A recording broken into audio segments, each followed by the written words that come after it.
All right, let's dive straight into this explainer and build an intense, high-stakes animated duel right from the ground up. I mean, have you ever watched a perfectly choreographed clash of steel and just felt your heart racing? We're going to explore the absolute magic behind that today.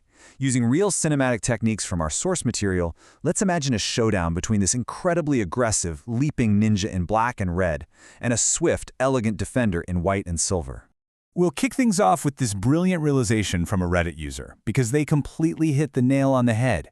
Cinematic sword fighting is essentially a beautiful lie. It operates entirely on the rule of cool, prioritizing acrobatics and pure spectacle over the brief, kind of boring reality of actual historical combat. Because, realistically, real unarmored fights are terrifyingly quick. They usually end in a single blow.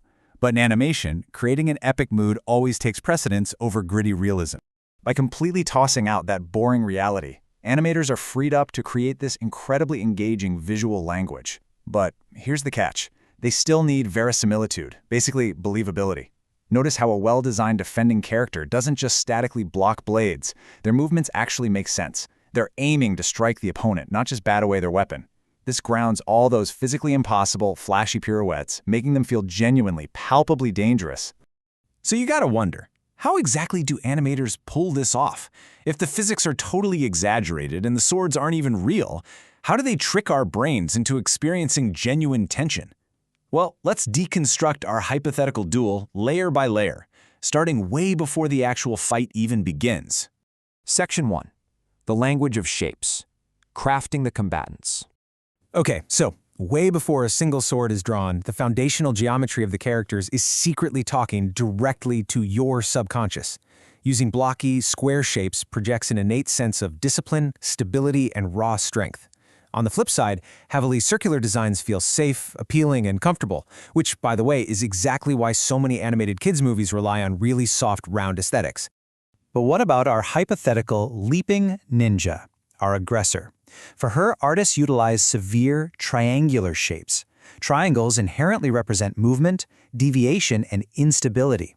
The more extreme the angle, the greater the effect. Combine that geometry with a black and red color palette, colors that literally scream energy, passion, and danger, and the artists have basically told us she is a lethal threat without her even swinging a sword yet.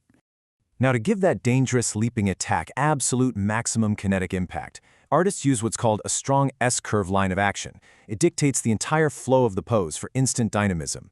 Then, look at our defending ninja in white and silver, colors that project sophistication and balance. Her defensive stance uses twists and tilts in the torso. This counterpose, known as contrapposto, keeps her silhouette from feeling stiff, making her swift defense feel just as alive and fluid as the attack itself. Section 2. Directing the action. Kinetic cinematography.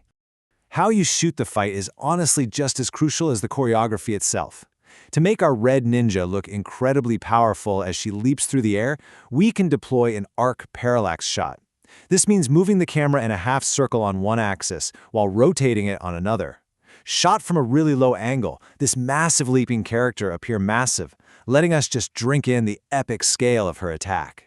And for the exact moment they finally clash, an orbit shot is absolutely perfect. The camera completes a rapid, sweeping 180-degree rotation around the subjects while they stay in the exact same spot. This perfectly captures the 360-degree intensity of the conflict, independently of whatever's going on in the background, keeping our total focus completely locked on their crossing blades and strained expressions. Now for that jaw-dropping finishing combo, we gotta use a speed ramp. The frantic clashing suddenly pauses, jumping from a standard 24 frames per second to a massive 300 frames per second. We watch a single cherry blossom petal drift down in glorious slow motion. This isn't just to look cool, it's a nod to Mono no Aware, the traditional Japanese symbol of transience, which really intensifies the fleeting, beautiful brevity of this deadly encounter. Then boom, the frame rate violently snaps back to regular speed for the devastating final strike. Section 3. Painting with emotion, atmosphere, and style. VFX artists also completely manipulate our feelings using lighting and color. They use stark directional light to cast strong, dramatic shadows, mimicking intense moonlight. Then they add volumetric light, those cinematic God rays filtering through the trees, which adds incredible depth. Paired with emotional complementary colors, they are subconsciously signaling conflict and a clash of ideals long before a single word is spoken. Finally, for the absolute climax of the fight, we can borrow a page from legendary director Isao Takahata.